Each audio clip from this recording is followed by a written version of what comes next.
We entered that building as children. I was 13, and it wasn't just 7 children, it was our whole community. It was an honor because we were representing our community.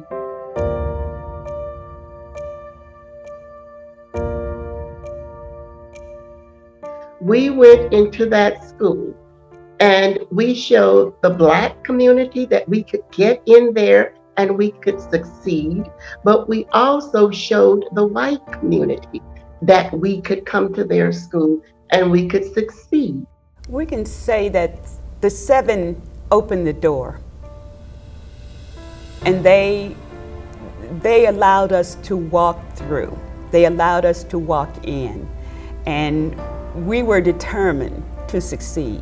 We endured a lot that other folks did not have to endure who were going to a predominantly white high school.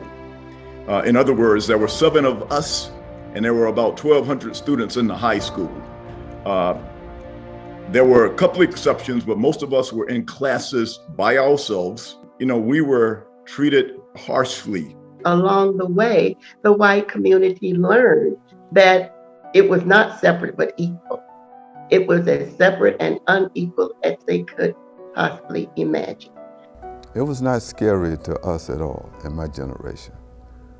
We wanted this. In other words, we wanted to see how we could compete with the white students in Rock Hill. We felt we had great students, great teachers at Emma Scott High School, and we couldn't imagine that the kids at Rock Hill High was learning more than what we were learning.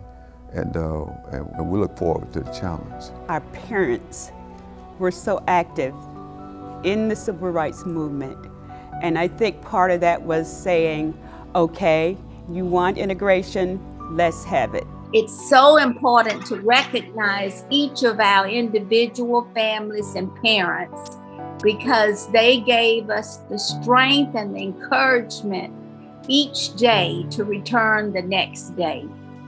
I don't want to paint a picture that is not real. The real picture is that there were hard times and that there were good times.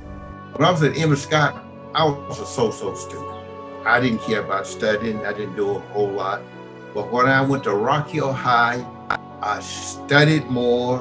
I was got better grades because I wanted them to realize I was just as good a student as they were. They persevered. They went through something that I'm not sure the rest of us would have been prepared to go through. We as Black female children were treated more harshly, and particularly by white males. And some examples of the trauma that I had was feeling that you didn't exist. The way that people looked at you with glazed over eyes as if you weren't there.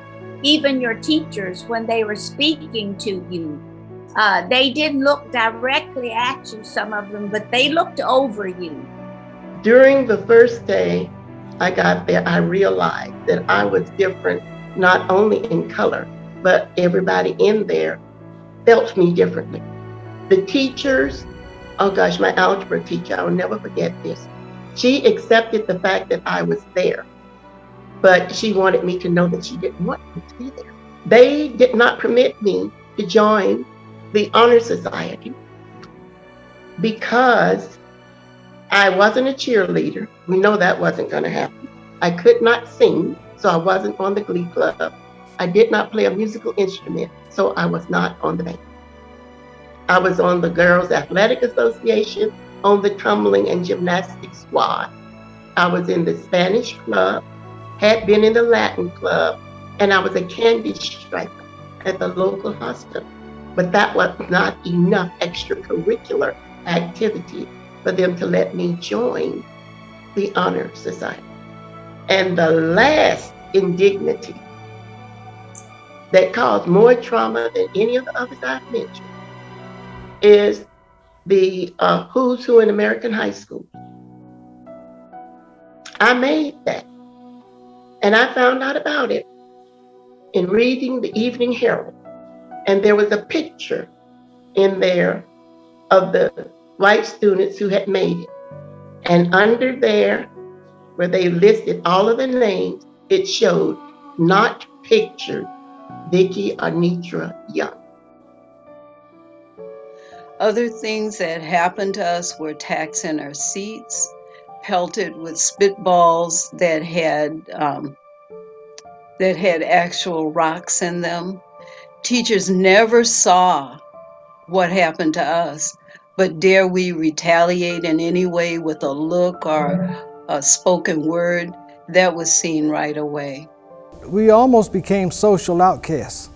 We weren't really accepted by the white children, and even our black students kind of avoided us. The hardest part about what we went through was not because we were with white kids as opposed to blacks, but the reaction of the black community to us. So it was a little bit different, and it was really a toll on my brother more than anybody else because he was an active kid with blacks and whites. He made friends with some of the young white guys that he knew, but when he went to Rock Hill High and he found out that they wouldn't socialize with him at the school, he felt rejected. Walking through the halls every day, you heard the N-word. And my friend told me, don't say the word, but it was the word. It was nigger every day that you passed through. It changed me in a lot of ways. The first thing it made me aware of was that I was going to be viewed differently in America. Because when I was in the all black environment, I had teachers who cared. If they saw you needed help, they would go out of their way to help you. When we went into the white environment, we didn't have people who cared, who would say, it looks like you need a little help here or a little help there. You were made aware in each class period that you were not wanted there and you were not accepted. They struggled back then, and we're going to have to continue to struggle because it's a long ways before things are going to be equal in America.